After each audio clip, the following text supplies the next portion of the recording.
जाइए आप 2023 में, अक्टूबर 2023 में, ये वही सीएजी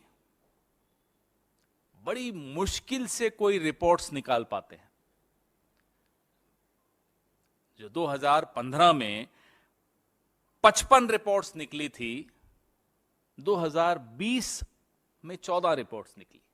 देखिए क्या हालत हो रही है सीएजी की। 2023 में कुछ ऐसी चौंका देने वाली रिपोर्ट्स सामने आई। भारतमाला प्रोजेक्ट, आयुष्मान योजना का जो प्रोजेक्ट था, उनके घपले सामने आए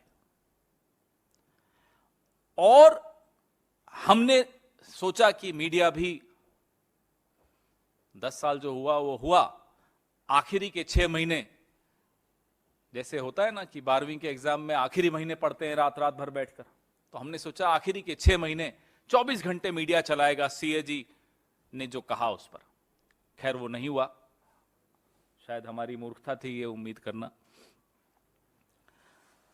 उसके बाद लगा कि शायद रामलीला मैदान में इस बार कुछ नया होगा, लोग इकट्ठे होंगे, कोई तो गांधी टोपी पहन के फर्जी गांधी बनकर सामने आएगा। कुछ नहीं हुआ। ऐसी रिपोर्ट कि आयुष्मान भारत योजना में लाखों लाभार्थी एक ही फोन नंबर से जुड़े हुए, जैसे वो मिस्ड कॉल नंबर होता है ना भारतीय जनता पार्टी का, वैसे एक नंबर में 200 लोग, किसी परिवार में 200 लोग एक नंबर से जुड़े हुए। 43,000 करोड़ रुपए उन नंबरों पे लुटा दिया गया। ये सीएजी रिपोर्ट बोलती है, मैं नहीं बोल रहा। अब आइए आप भारतमाला प्रोजेक्ट में। भारतमाला प्रोजेक्ट में 1 रुपए का जो सड़क का काम होता है वो 14 रुपए में हुआ।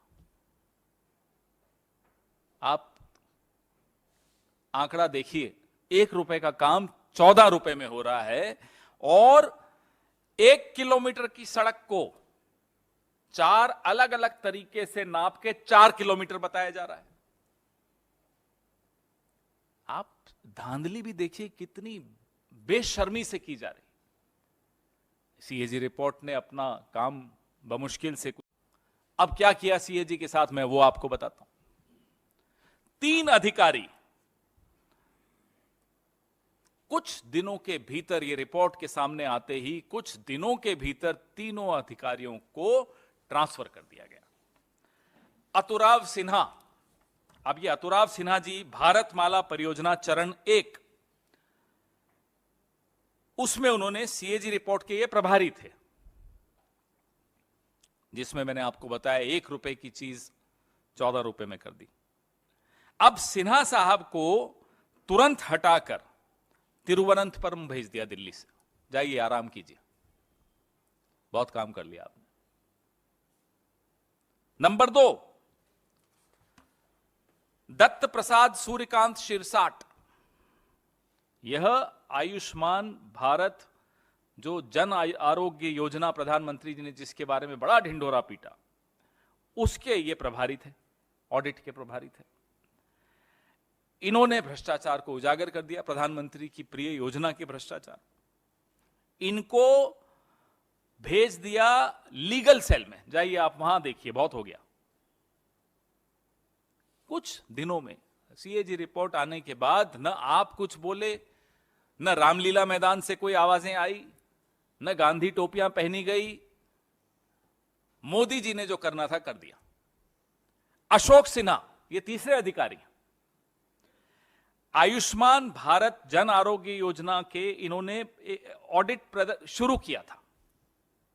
ओरिजिनली इन्होंने शुरुआत की उस ऑडिट की। इन्हें कहां भेज दिया?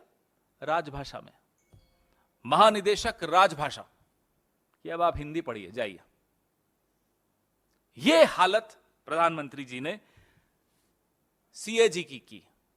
अब जो सबसे चौंकाने वाला मामला है वो मैं आपको बताता हूं। सबसे चौंकाने वाली बात यह है, तबादला तो किया ही, अब एक मेल चली गई, ईमेल चली गई बंबई प्रधान महालेखागार के कार्यालय में कि साहब एक मेल आई है, तमाम ऑडिट फील्ड रिपोर्ट रोक दिया जाए। ये रही वो मेल। गला घोंटना इसको कहते हैं। इसे कहते हैं कैसे किसी संस्था का गला घोंटना कि आवाज नहीं निकले। ये सीएजी की। और सब छोड़िए, सड़क छोड़ दीजिए, आयुष्मान भारत योजना भी छोड़ दीजिए। भगवान राम के नाम पर वोट लेने वालों ने क्या किया कि भगवान राम के घर को नहीं छोड़ा। अयोध्या विकास परियोजना में ठेकेदारों के साथ मिलकर करोड़ों रुपए का फर्जी बड़ा कर दिया। मैं एक एक करके आपको बता रहा हूं कि क्या सीएजी रिपोर्ट्स में आया था।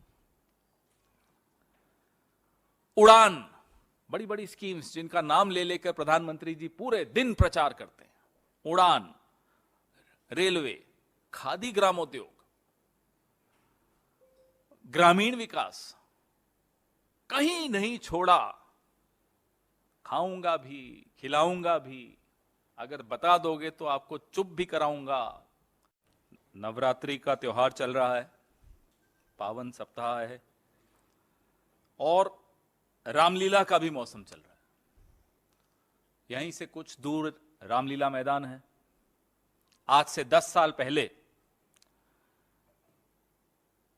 रामलीला मैदान में भांति भांति के ठग इकट्ठे हुए मंच पर, और पूरे देश को नौटंकी करके अपने जाल में फंसाया। मीडिया 24 घंटे उसको कवरेज देता रहा। नेशन विथ अन्ना, मुझे याद है हेडलाइंस बड़ी बड़ी फ्लैश होता था, जैसे कि एक बहुत बड़ा एक जन आंदोलन बन गया, आजादी का आंदोलन बन गया।